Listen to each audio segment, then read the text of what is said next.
L-għaqda tat-titjir tal-mudelli tal-ajruplani f'Ħalfar se tingħata sit alternattiv. Dan permezz ta' ftehim bejn Indis Malta, l-Awtorità tal-Artijiet, Sport Malta u l-Assoċjazzjoni tat-titjir tal-mudelli tal-ajruplani f'Ħalfar u permezz tiegħu din l-assoċjazzjoni se tiġi rilokata miż-żona industrijali ta' Ħalfar għal żona fil-periferija tar-Raħal.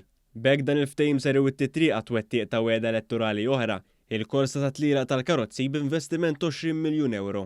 Indis Malta se tkun qed tgħin f'dan il-ftehim mod tekniku finanzjarju fosthom b'somma ta' 350,000 euro fuq perjodu ta' sena għal xogħlijiet marbuta mar-rilokazzjoni.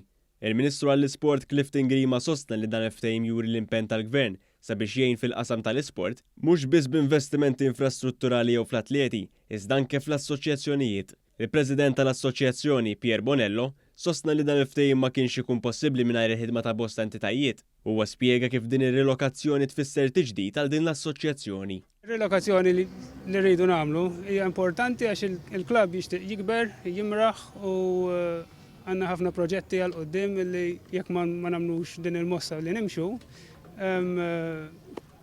ma nkunux nistgħu wettquhom. Intant il-Ministru għall-Industrija Silvio Xkembri nnota kif din ir-rilokazzjoni ma jgawdux minnha biss il-membri tal-assoċjazzjoni, hekk kif din iż-żona se tkun utli sabiex il-Gvern ikun jista' jwettaq wegħda elettorali oħra. L-erja tiġi rilokata wara l-assoċjazzjoni ħadd tkun qed tingħata post ieħor ġewwa Ħalfar iktar kbir fejn jkun tista' jippratikaw dal-isports b'mod sikur anke minħabba kwistjoni ta' insurances u ta' sigurtà, però fl-istess ħin hemmhekk qed nilliberaw dan il-post sabiex il-proġett tat-trakka jista' jgħaddi għal fażi li jmiss.